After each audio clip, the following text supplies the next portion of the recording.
Hello everyone, कैसे हो आप लोग। आज अपन करेंगे आईसीएससी बोर्ड के लिए complete quadratic equation in one variable. ठीक है, तो अपन फॉलो करेंगे पूरा का पूरा सेलिना बुक को। लेकिन अब मैं आपको बता दूं, एमएल अग्रवाल में और सेलिना में बिल्कुल सेम सीक्वेंस में सारी चीजें दी हुई है। बस सेलिना में 2 चैप्टर में दिया हुआ है और एमएल अग्रवाल में 1 चैप्टर में ये पूरा बुक, ये पूरा कोर्स दिया हुआ है। तो चैप्टर को आगे बढ़ने से पहले आपको ये पता होना चाहिए कि चैप्टर में पढ़ना क्या क्या है, चैप्टर का बैकग्राउंड क्या है, ताकि आपको पता रहे कि अच्छा इतना हो गया, इतना बचा है, और ये पूरा आपको मैप कर पाओ दिमाग में और आपके में याद रह पाए। तो मैं आपको सबसे पहले बता दूं, सबसे पहले आपको ये जानना है कि रूट्स या सॉल्यूशन होता क्या है। रूट्स या सॉल्यूशन होता क्या है, और अगर आपको कोई वैल्यू दी है तो आप ये पता लगा पाओ कि वो जो वैल्यू है किसी इक्वेशन का रूट्स है या नहीं। या अगर वो जो आपको बोल दिया कि भैया ये वैल्यू इसका रूट्स है तो इसमें कुछ अननोन बताओ, तो इस टाइप के जो क्वेश्चंस हैं ये आपके आएंगे एक्सरसाइज 1 में। निहायत ही इजी एक्सरसाइज होने वाली है, क्योंकि ज्यादा दिमाग लगाना ही नहीं है बिल्कुल भी। हाँ, सेकंड है फैक्टराइजेशन। सेकंड क्या है? फैक्टराइजेशन। ये कई बच्चों को टफ लग सकती है, वैसे तो मैं इसको मीडियम लेवल पे डालूंगा, इजी भी नहीं है ना, बट कई बच्चों को इसमें टफ लग सकता है, क्योंकि आप लोग क्लास 8-9 से पढ़ते आ रहे हो स्प्लिटिंग द मिडिल टर्म। इसमें 2-4 मेथड और ऐड हो जाएंगे, फैक्टराइजेशन में थोड़ा दिमाग लगाना पड़ेगा, इसलिए कई बार कई बच्चों को ये थोड़ा सा टफ लगता है। बाकी है ये आपका एक्सरसाइज नंबर 2, दोनों में अगर आप देखेंगे तो सेम सीक्वेंस में जा रहा है, सेलिना में और एमएल अग्रवाल में। नेक्स्ट आप देखेंगे तो है यूजिंग फॉर्मूला। यूजिंग फॉर्मूला निहायत ही इजी, क्योंकि हाँ कैलकुलेशन टफ हो सकता है। देखो भाई, मैं कैलकुलेशन की बात नहीं कर रहा हूं, मैं क्वेश्चन को सॉल्व करने की बात कर रहा हूं। Is that clear?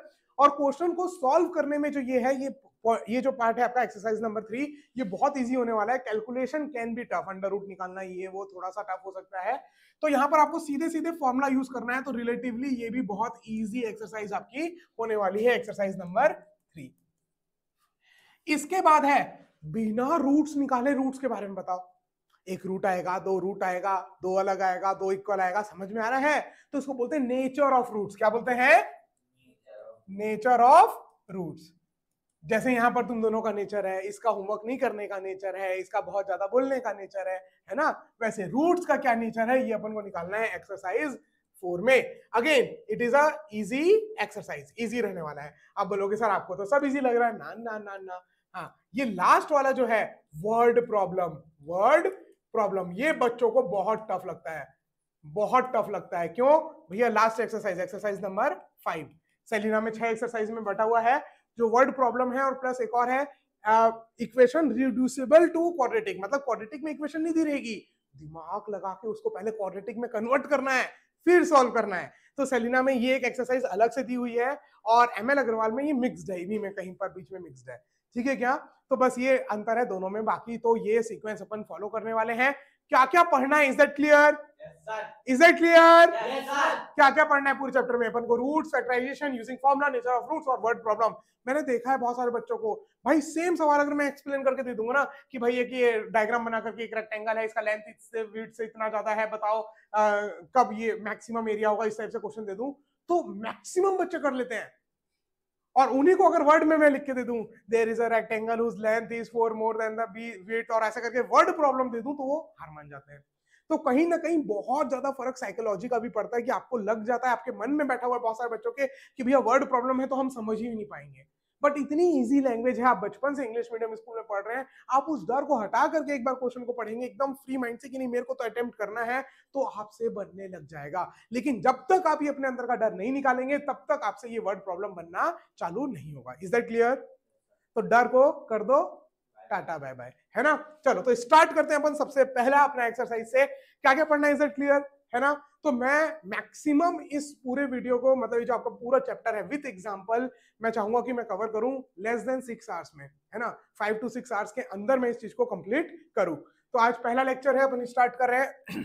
सबसे पहले रूट्स या सॉल्यूशन या जीरोस क्या होते हैं? तीनों एक ही बात है।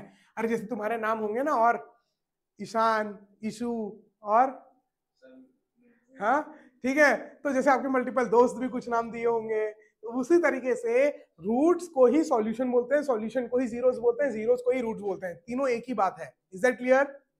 Is that clear? अब होता क्या है, जैसे मान लो खाली क्वाड्रेटिक की बात नहीं है, चाहे लीनियर हो, चाहे क्वाड्रेटिक हो, चाहे क्यूबिक हो, कैसी भी इक्वेशन हो। मान लो अगर मैं कैसी भी इक्वेशन लिख रहा हूं, 3x² - 4x लीनियर देता हूं ताकि समझ में आ जाए। x माइनस 2 सिर्फ एक है इक्वेशन, इक्वल टू 0 मान लो। तो x की एक ऐसी वैल्यू हो सकती है जो यहां पर मैं पुट करूं तो पूरे की वैल्यू कितनी हो जाए, 0। कौन सी वैल्यू है, 2। तो उसी को अपन बोल रहे हैं रूट्स या सॉल्यूशन या जीरोस। वेरिएबल की ऐसी वैल्यू, बोलो, वेरिएबल की ऐसी वैल्यू जिससे पूरे इक्वेशन की वैल्यू या पूरे एक्सप्रेशन की वैल्यू 0 हो जाए, जिससे पूरे एक्सप्रेशन की वैल्यू 0 हो जाए। ठीक है, वेरिएबल की ऐसी वैल्यू जिससे पूरे एक्सप्रेशन की वैल्यू 0 हो जाए उसको बोलते हैं रूट्स या फिर सॉल्यूशन या फिर जीरोस। Is that clear? तो चलो, अब क्या होता है रूट्स, इस बात समझ में आ गई। रूट्स ऐसी वैल्यू है जिसको अगर वेरिएबल की जगह डाल दे तो पूरी इक्वेशन की वैल्यू कितनी हो जाएगी, 0।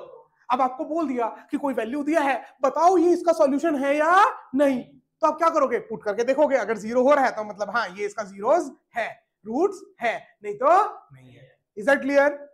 अरे रूट्स क्या होते हैं, जो अगर आप इक्वेशन में पुट कर दो तो पूरी इक्वेशन की वैल्यू कितनी हो जाए, 0।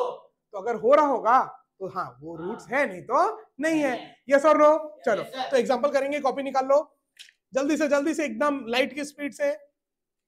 टाइम टेबल हो जाएगा सर।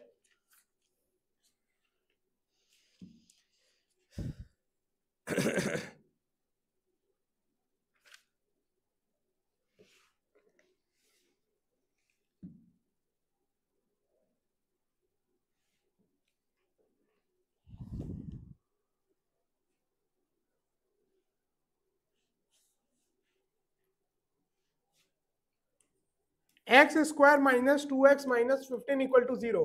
आपको ये बताना है x इज इक्वल टू 5 इसका सॉल्यूशन है या नहीं। सॉल्यूशन या रूट्स या जीरो एक ही बात है।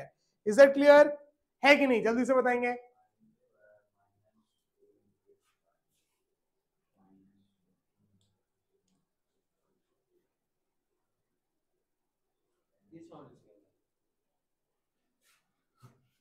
है सर, सर है सर, है यस सर। बस क्या करना है, वैल्यू को पुट करके देखना है। 5 5 जा 25, 5 2 जा 10 माइनस 15 कितना हो रहा है, 0 हो रहा है। तो yes 5 is a solution of this equation. ठीक है, और अगर यहाँ पे कुछ और आता, इक्वल टू 0 आता तो left hand side equal to not right hand side हो जाता, तो इसका मतलब ये इसका सॉल्यूशन नहीं होता। बात समझ में आ गई कैसा क्वेश्चन आएगा? ठीक है, अब अगर आपको कोई इक्वेशन दी हुई है तो उसको प्रॉपर जनरल फॉर्म में बनाना। इधर देखो, इधर इधर इधर, वैसे तो ये आप 9th में पढ़े हो, लेकिन मैं फिर से एक बार बता दे रहा हूँ थ्योरी। यहाँ पर अगेन क्वेश्चन के बीच में फिर से थ्योरी आते जाएंगे, है ना। General form of quadratic equation, general form of quadratic equation, notes बनाते जाना, है ना। वैसे तो नोट्स ना के बराबर रहेगा, क्वेश्चंस रहेंगे सारे के सारे। तो general form of quadratic equation क्या होता है, ax square plus bx plus c equal to 0। This is the general form of quadratic equation. X square के आगे जो a है ये कोई कांस्टेंट है, b कांस्टेंट है और c क्या है, कांस्टेंट। याद रखना कांस्टेंट कुछ भी हो सकता है, प्लस माइनस अंडर रूट कुछ भी, है ना। रियल नंबर होना चाहिए। क्या होना चाहिए, क्या होना चाहिए, रियल नंबर। तो ए बी सी कोई भी कांस्टेंट है और x वेरिएबल है, तो एक x स्क्वायर की टर्म आती है और एक x की टर्म आती है। x स्क्वायर का जो कोएफिशिएंट बोलेंगे तो क्या हो गया a, x का कोएफिशिएंट क्या हो गया b, कांस्टेंट टर्म क्या हो गई c। तो तीन चीजें हैं a b और c। a क्या है, x स्क्वायर का कोएफिशिएंट, a क्या है, x स्क्वायर का कोएफिशिएंट, b क्या है, x का कोएफिशिएंट, x का कोएफिशिएंट, और c क्या है, constant term. Is that clear? Yes sir. Is that clear? Yes, चलो, sir. तो अब अगर मैं कोई इक्वेशन लिखूंगा तो आपको बताना है, आप पहले उसको जनरल फॉर्म में कन्वर्ट करो और ये बताओ कि वो क्वाड्रेटिक है या नहीं। ठीक है क्या, इजी, वेरी इजी। चलो जल्दी से बताना, जल्दी से बताना क्वाड्रेटिक है या नहीं। नेक्स्ट क्वेश्चन देखो, हर टाइप के एक एक दो दो क्वेश्चन में कराते जा रहा हूं, बाकी आपको एक्सरसाइज सॉल्व करनी है और एक्सरसाइज अपन डिस्कस करेंगे, है ना। और बाकी एक्सरसाइज डिस्कस करते समय जितने भी आपके डाउट आएंगे वो सारे के सारे अपन क्लियर करेंगे। Is that clear? पक्का? चलो, आपको बताना है कौन सा, ये जो इक्वेशन मैं दे रहा हूं ये क्वाड्रेटिक है कि नहीं, और अगर क्वाड्रेटिक है तो ए बी और सी की वैल्यू। सवाल समझ में आया? Yes sir. पहले तो आपको इसको जनरल फॉर्म में कन्वर्ट करना है। अगर ये जनरल फॉर्म में कन्वर्ट हो गया ax square plus bx plus c तो ये क्वाड्रेटिक है, नहीं तो नहीं है। अगर क्यूब का टर्म आ गया या स्क्वायर का टर्म आया ही नहीं तो ये क्वाड्रेटिक नहीं है। Is that clear? और अगर क्वाड्रेटिक है तो ए, बी और सी की वैल्यू बताओ। सिंपल सिंपल सवाल है, यस और नो? हाँ,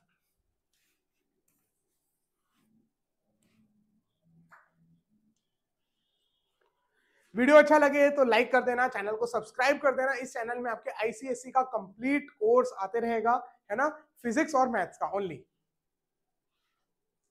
this channel is only for physics and maths. Chemistry का भी एक चैप्टर।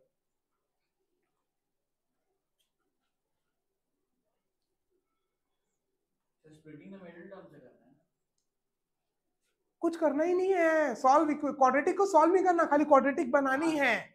आ गई बस। क्वाड्रेटिक सॉल्व नहीं करनी है अभी, मैंने खाली क्या बोला, अगर ये क्वाड्रेटिक है तो ए, बी और सी की वैल्यू बताओ बस। तो देखो 5x² minus 8x minus 7 into 3 21 minus into minus plus 6x, सबको इधर ले आऊं। 5x² minus 8x minus 6x कितना हो जाएगा? Minus 14x plus 21 equal to 0। General form बन रहा है, तो a की वैल्यू हो गई कितनी? 5। b की वैल्यू कितनी हो गई? माइनस 14। Very good. c की value plus 21। Is that clear? तो यस, ये क्वाड्रेटिक इक्वेशन है। बात क्लियर? तो अगर आपको कुछ भी दिया हो, सबसे पहले आप उसको पूरे को सॉल्व करो। एक स्क्वायर है, a प्लस बी का होल स्क्वायर का फॉर्मूला लगाओ, a माइनस बी का होल स्क्वायर लगाओ, जो भी आपको दिया उसको सिंप्लीफाई करके ये इक्वेशन बनाओ। ax² प्लस bx प्लस सी अगर बन जा रही है तो क्वाड्रेटिक है, नहीं तो नहीं है। और अगर क्वाड्रेटिक है तो अगर आपको पूछेगा a, b और c की वैल्यू तो बता दोगे। x² का कोएफिशिएंट साइन के साथ होता है a, x का कोएफिशिएंट होता है b और कांस्टेंट टर्म होता है c। Is that clear? ठीक है, तो दो टाइप के क्वेश्चंस हो गए, हो गए कि नहीं? चलो, हाँ, अब एक तीसरे टाइप का हो गया चैप्टर एक्सरसाइज 1 कंप्लीट। बस एक टाइप का और क्वेश्चन। अब इसमें मैं 3-4 क्वेश्चन नहीं दे रहा क्योंकि निहायत ही इजी है। जैसे फैक्टराइजेशन थोड़ा टफ होगा तो उसमें ज्यादा एग्जांपल्स करेंगे अपन, समझ रहे हो? ये मेरे 3 टाइप का खाली एग्जांपल बताने में आप एक्सरसाइज 5A पूरी कर लोगे, है ना? ठीक है ही कितने क्वेश्चंस, आधा घंटे के भी क्वेश्चंस नहीं है। तो बस 5 और 5B करवा दिए कार्ड पर। हाँ, देखो x² प्लस kx माइनस 4, अगर मैं बोल दूं if 4 is solution of this equation, find value of k, find value of k। चलो, तो 4 आएगा ना? नहीं, इक्वल टू 4 में क्यों? सॉल्यूशन क्या होता है अभी बताया, रूट सॉल्यूशन या जीरोस क्या होता है? अगर 4 इसका सॉल्यूशन है, रूट्स है या जीरोस है, तो k की वैल्यू बताओ, k कांस्टेंट है उसकी वैल्यू बताओ। Exercise 5A complete. अब चलेंगे 5B में। करो जल्दी से, करो इस क्वेश्चन को जल्दी से एकदम।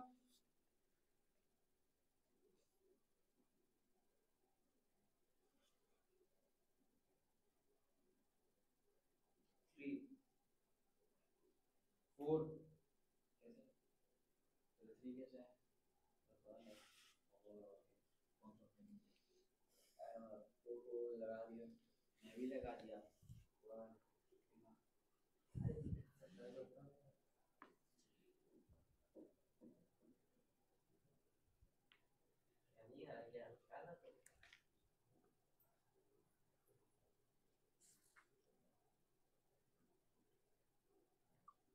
आ गया?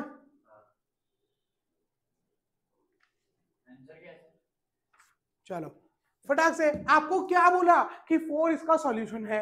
4 इसका सॉल्यूशन है मतलब क्या? x की जगह अगर मैं 4 पुट करूंगा तो left hand side equal to right hand side हो जाएगा। बस x की जगह 4, 4 4 16 प्लस 4 इंटू के 4k minus 4 equal to 0। 16 minus 4 12, 4k is equal to minus 12, तो k की वैल्यू आ गई माइनस 3। बस सिंपल। तो मुबारक हो, एक्सरसाइज 1 कंप्लीट हो गया है। Is that clear? एक्सरसाइज 1 के सारे सवाल अब आप अटेम्प्ट कर सकते हैं। तो मैं चाहूंगा कि आप लोग कल सारे एक्सरसाइज 1 के क्वेश्चंस को अटेम्प्ट करके आए, ज्यादा 1 और 2 भी, क्योंकि कल छुट्टी है तो परसों के लिए होमवर्क है ना? ठीक है, चलो चलो नेक्स्ट फैक्टराइजेशन। नेक्स्ट क्या है? फैक्टराइजेशन। इस क्लास के होनहार छात्र मुझे ये बताएंगे फैक्टराइजेशन का मतलब क्या होता है। व्हाट इज, कैसे करते हैं ये नहीं, व्हाट इज फैक्टराइजेशन, हाँ बोलो। कैसे करते ये पता है नहीं, व्हाट इज फैक्टराइजेशन, फैक्टराइजेशन, ओ भैया बंद कर दो बुक। हाँ, व्हाट इज फैक्टराइजेशन ये बताओ। अरे फैक्टराइजेशन करने वाले हो तो ये तो पता होना चाहिए ना फैक्टराइजेशन होता क्या है। सो नहीं, सो सॉरी, फैक्टराइजेशन का मतलब होता है किसी भी नंबर को या किसी भी एक्सप्रेशन को एक से ज्यादा के प्रोडक्ट में लिखना, सिंपल। तो जैसे अगर आप 24 को लिख रहे हो 2 इंटू 12, तो ये भी क्या है, फैक्टराइजेशन। किसी भी नंबर को प्राइम फैक्टराइजेशन करते थे तो क्या करते थे, प्राइम नंबर्स के मल्टीपल में लिखते थे, तो उसको प्राइम फैक्टराइजेशन बोलते थे, यस और नो। मतलब खाली प्राइम नंबर खाली यूज करोगे तो 2 इंटू 2 इंटू 2 इंटू 3, इसी को मैंने मल्टीपल्स में लिखा, एक से ज्यादा के, लेकिन सिर्फ क्या वर्ड यूज किए, प्राइम। कौन से नंबर यूज किए, प्राइम नंबर, तो इसी को अपन क्या बोल देते थे, प्राइम फैक्टराइजेशन। याद आ रहा है। बट खाली फैक्टराइजेशन बोले, प्राइम फैक्टराइजेशन तो इसका यही होगा 2 इंटू 2 इंटू 2 इंटू 3, लेकिन अगर खाली फैक्टराइजेशन बोलूं तो आप इसको क्या लिख सकते हो, 2 इंटू 12, 3 इंटू 8, अरे लिख सकते हो 4 इंटू, ये सब इसके क्या है, फैक्टराइजेशन। नहीं प्लस नहीं, प्रोडक्ट, सिर्फ प्रोडक्ट में फैक्टराइजेशन मतलब प्रोडक्ट्स में लिखना, नॉट एडिशन, है ना। अब बहुत सारा कर सकते हो, 3 इंटू 2 इंटू 2 इंटू 2 भी कर सकते हो, है ना, 3 इंटू 2 इंटू 4 लिख सकते हो, तो बहुत तरीके से फैक्टराइजेशन हो सकता है। अच्छा, फैक्टराइजेशन का मतलब समझ में आया, किसी भी नंबर को या किसी भी एक्सप्रेशन को, एक्सप्रेशन भी नंबर जरूरी नहीं है, चाहे वेरिएबल हो चाहे बड़ा सा एक्सप्रेशन हो, उसको भी एक से ज्यादा के प्रोडक्ट में लिखना, उसी को बोलते हैं अपन फैक्टराइजेशन। अब एक फैक्टराइजेशन जो आप बचपन से पढ़ते आ रहे हो वो है splitting the middle term, yes और नो। अरे पढ़ते आ रहे हो कि नहीं, ठीक है। तो अब मैं डायरेक्ट आपको एग्जांपल देता हूं स्प्लिटिंग द मिडल टर्म का, क्यों, क्योंकि आप क्लास 8 से स्प्लिटिंग द मिडल टर्म पढ़ते आ रहे हो, तो आप क्लास 10th में हो, तो स्प्लिटिंग द मिडल टर्म तो आप कर सकते हो। तो सबसे पहले क्या स्टेप है कि भैया अगर कुछ भी गंदी सी इक्वेशन दी है तो सबसे पहले तो उसको स्टैंडर्ड फॉर्म में बनाना है, ax square plus bx plus c equal to 0। फिर बीच वाले टर्म को दो टर्म में तोड़ना, इधर बीच वाले टर्म को दो टर्म में तोड़ना, सच दैट उनका दोनों का प्लस माइनस वही आए, लेकिन जो प्रोडक्ट है वो किसके बराबर आए, a इंटू सी के, किसके बराबर आए, याद दिला दिया हूं थोड़ा सा, एक बार अटेम्प्ट करो फिर मैं आपको इसका आंसर दूंगा। चलो, तो आपको मैं क्वेश्चन दे रहा हूं, 2x square minus 7x minus 10 is equal to 29।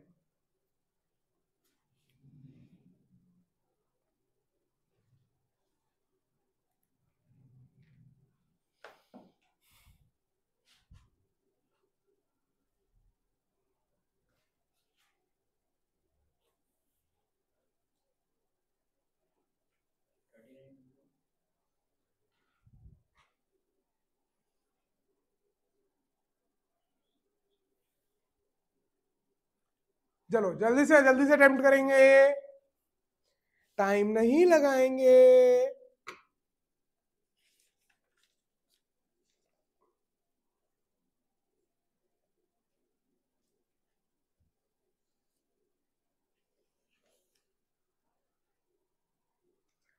जल्दी से अटेम्प्ट करेंगे, ज्यादा टाइम नहीं लगाएंगे, है ना। ऑनलाइन भी अगर कोई देख रहा है तो अटेम्प्ट करो, अटेम्प्ट सबसे ज्यादा इंपॉर्टेंट है। अगर चाहते हो कि ये डेवलप हो तो खुद से अटेम्प्ट करो, खुद से हाथ पैर मारो, है ना, और फिर ही सॉल्यूशन देखो।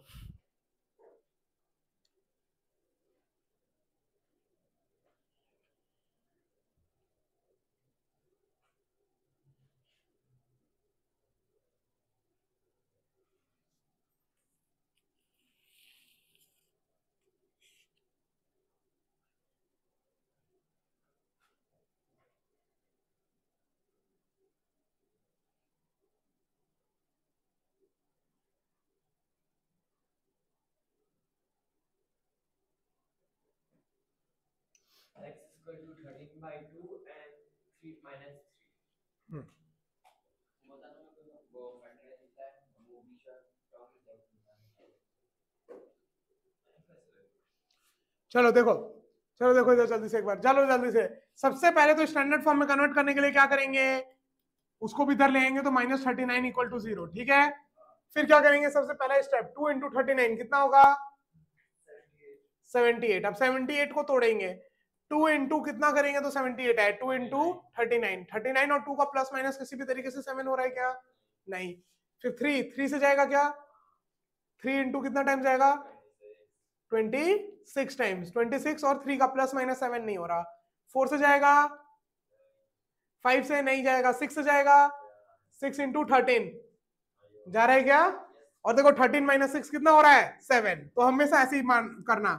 तो इसको आप क्या लिखोगे, -13x plus 7x minus 39 equal to 0। फिर क्या करोगे, कॉमन निकालोगे दोनों में, तो इन दोनों में से कॉमन क्या आ गया 2, तो x माइनस 13, इन दोनों में से कॉमन, सॉरी 2x आएगा, 2x नहीं आएगा, खाली x आएगा, तो 2x माइनस 13 है ना। और ये दोनों में से 7 कॉमन आएगा क्या, अच्छा ये 6 है क्या, वही मैं 6, और ये दोनों में से क्या कॉमन आ जाएगा 3 कॉमन आ जाएगा, तो आ गया 2x माइनस 13 इक्वल टू 0।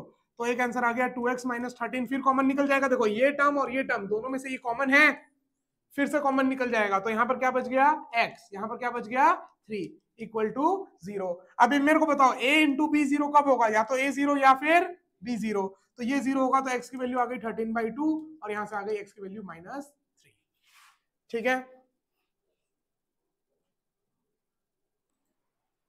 चलो तो ये एक एग्जांपल हो गया है ना, जल्दी जल्दी नेक्स्ट एग्जांपल करेंगे जल्दी से।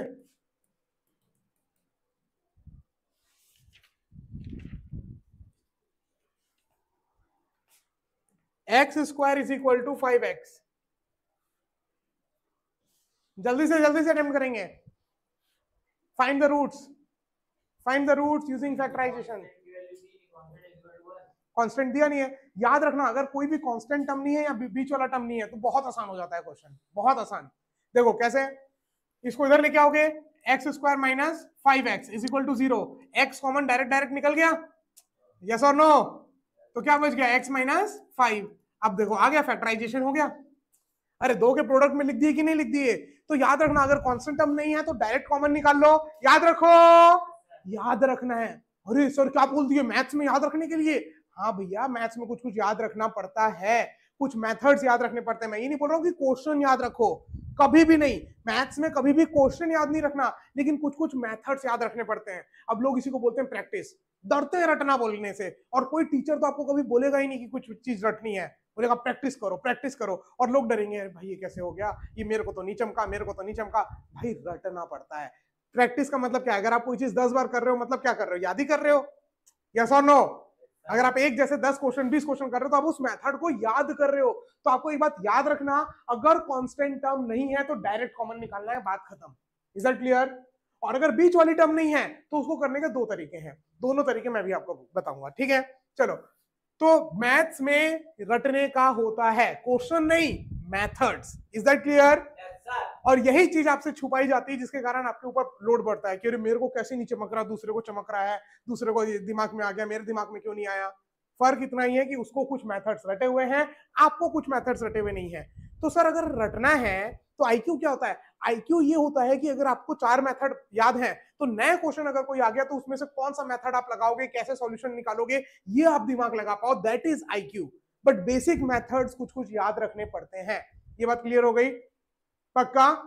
चलो तो बस अब या तो ये 0 या ये 0, ये 0 तो x की वैल्यू आ गई x इज इक्वल टू 0, और ये इक्वल टू 0 तो आ जाएगी x की वैल्यू 5। याद रखना जब भी रूट्स निकाल रहे हो आप डायरेक्ट नहीं काट सकते कि भैया एक x काट दी x इज इक्वल टू 5।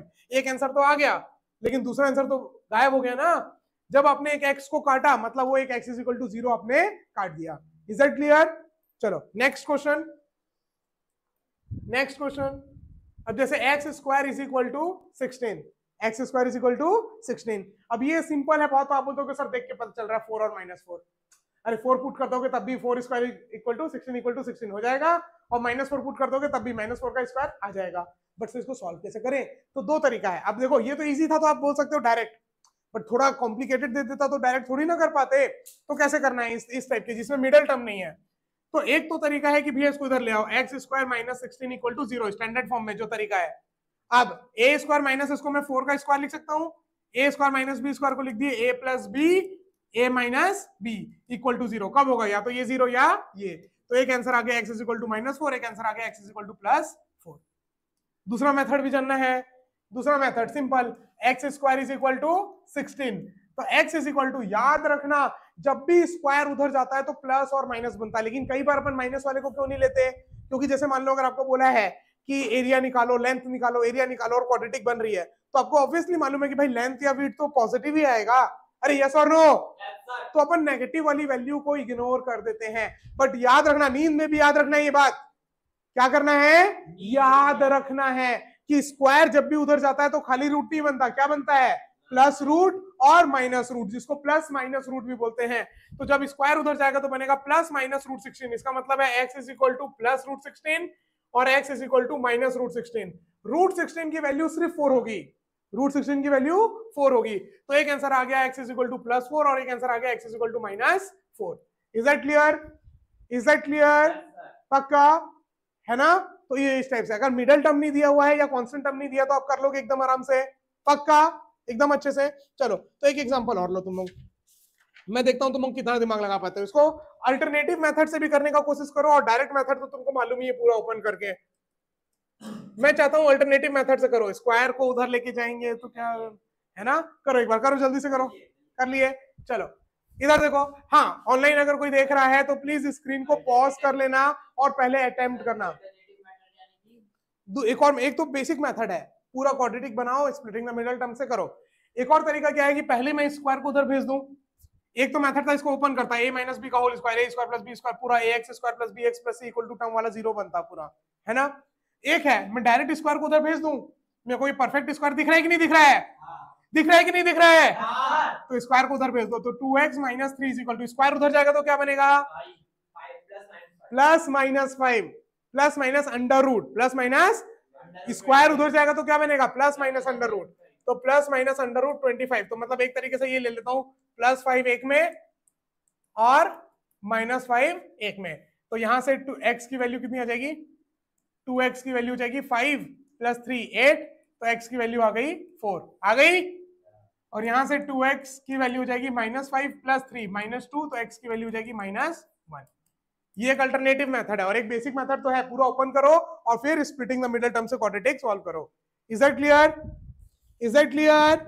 चलो अब कई लोग इस क्वेश्चन को टफ क्यों बोलते हैं, क्योंकि देखो अब कई इसमें ऐसे सवाल आ जाते हैं जिसमें आपको दिमाग लगाना पड़ेगा, अटेम्प्ट 2-4 बार करना पड़ेगा। अब इसमें कुछ रटने का नहीं है, अब ये तो क्वेश्चन है ना, कोई जनरल मेथड नहीं कि आप रट लो। अब क्यों कर रहे हैं, क्या कर रहे हैं, तो 2-4 बार मेथड लगा के देखना पड़ेगा। सर क्या डायरेक्ट एलसीएम है?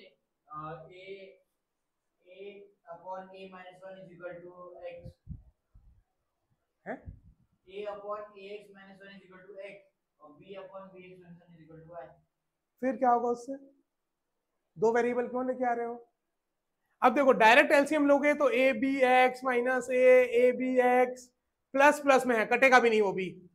अगर यहाँ माइनस होता तो ए बी एक्स ऊपर में कट जाता, थोड़ा सिंपल कुछ दिखता आने का। अरे समझ रहे हो? चलो अगर ए को यहाँ लाके इससे माइनस करें, बी को इससे माइनस करें, तब भी करके देखो, फिर टकराया तो फिर कुछ और करोगे। क्योंकि मैं डायरेक्ट अगर आपको बता दूंगा तो आप बोल सकते हो सर आपको कैसे पता चला, आपने डायरेक्ट कैसे किया, है ना। तो भाई प्रैक्टिस नहीं, मतलब एक तरीके से आपने किया, पहले निकाला, आंसर नहीं आया तो फिर कुछ और मेथड सोचा, फिर कुछ और मेथड। जैसे अगर मैं डायरेक्टली इसको पहले करूं तो सबसे पहले क्या दिमाग में आएगा कि डायरेक्ट एलसीएम ले लेता हूं, है ना। बट देखो उसमें फिर अटक जाओगे, डायरेक्ट एलसीएम ले लूंगा तो नीचे आ जाएगा ax - 1 इंटू बी एक्स -1, ऊपर मल्टीप्लाई हो जाएगा A B x minus A plus A B x minus B, आ गया, is equal to A plus B.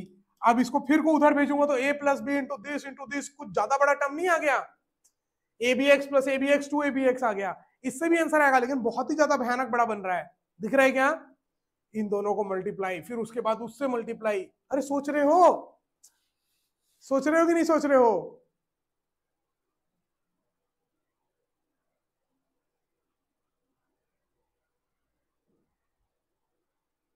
बहुत ही बड़ा आ जाएगा।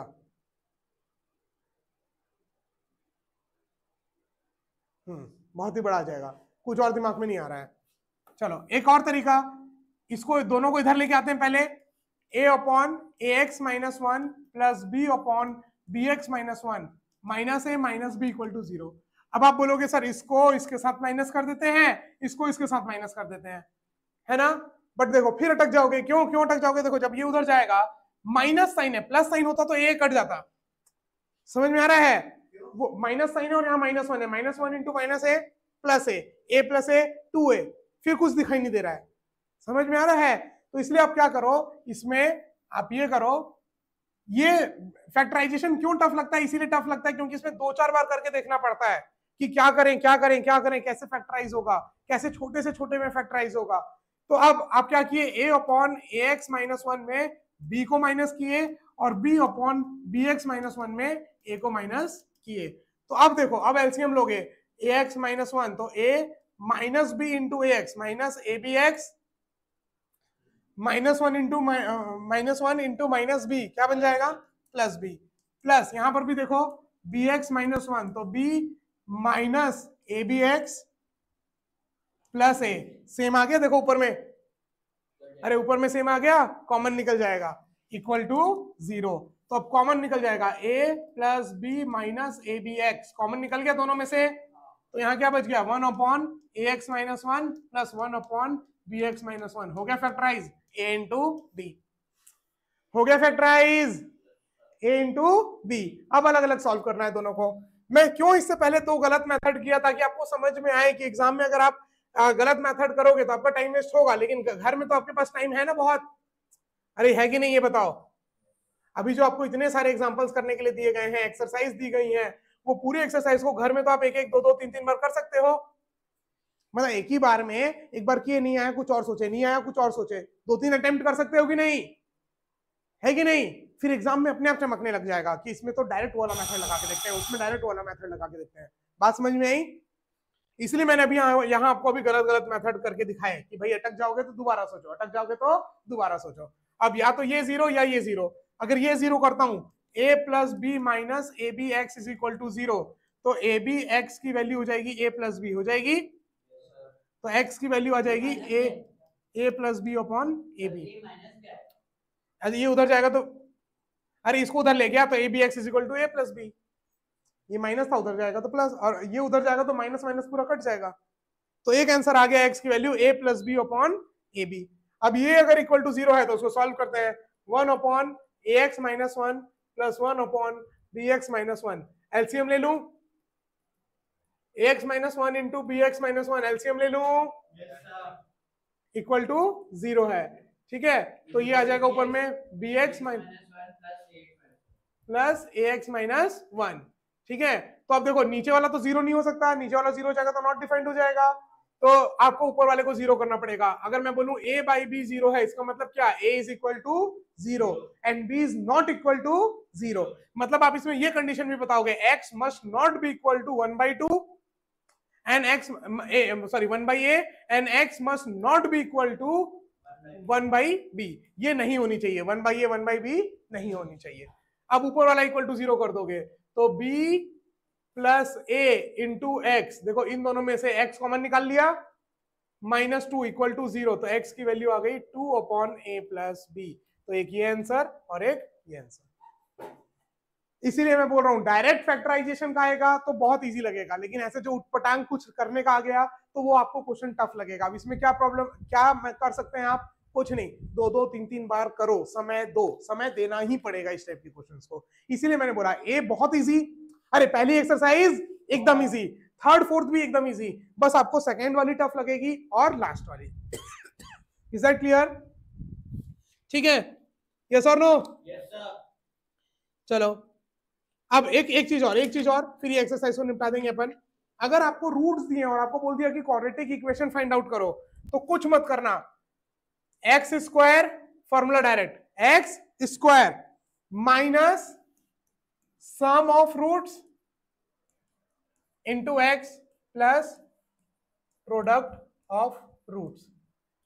एग्जाम्पल के लिए अगर मैं आपको बोल दूं एक क्वाड्रेटिक है जिसके रूट्स हैं 5 और -3, बताओ क्वाड्रेटिक इक्वेशन क्या बनेगी? कुछ नहीं करना है, x square minus sum of roots, मतलब 5 - 3 कितना हो जाएगा? 2x। Plus product of root 5 into 3 15। क्यों? माइनस साइन बाहर है और अंदर सम ऑफ रूट्स 5 माइनस 3 2, तो -2x। 5 into 3 15, -15 equal to 0। इससे इजी कुछ हो सकता है? अगर आपको रूट्स दिया है और इक्वेशन लिखने बोला है तो इससे इजी कुछ हो सकता है? बस ये याद रखना है, x square minus sum of roots into x plus product of roots equal to 0। इसको थ्योरी में लिख लेना कॉपी में। थ्योरी में लिखने के लिए है कितना टोटल, अगर आप पूरे चैप्टर का निकालोगे, पूरे चैप्टर का, तो मुश्किल से इतना लिखाएगा। एक उस समय लिखने बोला था व्हाट इज फैक्टराइजेशन क्या और क्या क्या लिखने बोला था ना, क्या बोला था लिखने के लिए उस समय? हाँ, general form of quadratic equation है ना। तो general form of quadratic equation लिख करके ए बी सी की वैल्यू क्या है ये लिखने बोला था बस। उसके बाद एग्जांपल एग्जांपल एग्जांपल एग्जांपल सारे के सारे। और बस अब ये है कि अगर रूट्स दिए हुए हैं तो इक्वेशन कैसे लिखोगे, x square minus sum of roots into x plus product of roots. ठीक है, चलो नेक्स्ट एक्सरसाइज में आते हैं। एक्सरसाइज बी भी आपके लिए होमवर्क, 2 दिन की छुट्टी है, ए और बी 2 होमवर्क। ए तो एकदम छोटा सा है, सी पढ़ा दे रहा हूं, उसका होमवर्क नहीं दूंगा, लेकिन सी पढ़ा देता हूं मैं। ठीक है, टोटल 36 मिनट का वीडियो बनाया। तो कल फिर छुट्टी है, चलो ठीक है, चलो तो फिर मिलेंगे आपसे अगली क्लास में। लेकिन उससे पहले याद रखना होमवर्क क्या है, ए और बी पूरा होमवर्क है, पहला एक्सरसाइज और दूसरा। ज्यादा टाइम नहीं लगेगा, ए में तो एकदम टाइम नहीं लगेगा, बी में थोड़ा सा टाइम दो, मैं चाहता हूं आप लोगों को पूरा। ठीक है ना, छोटा छोटा है, ज्यादा बड़ा एक्सरसाइज नहीं है। चलो तो बाद में मिलेंगे फिर से आपसे अगली क्लास में, तब तक के लिए हंसते रहिए, मुस्कुराते रहिए, देखते रहिए सौरभ सर की क्लास। जय हिंद, बाय बाय, टेक केयर।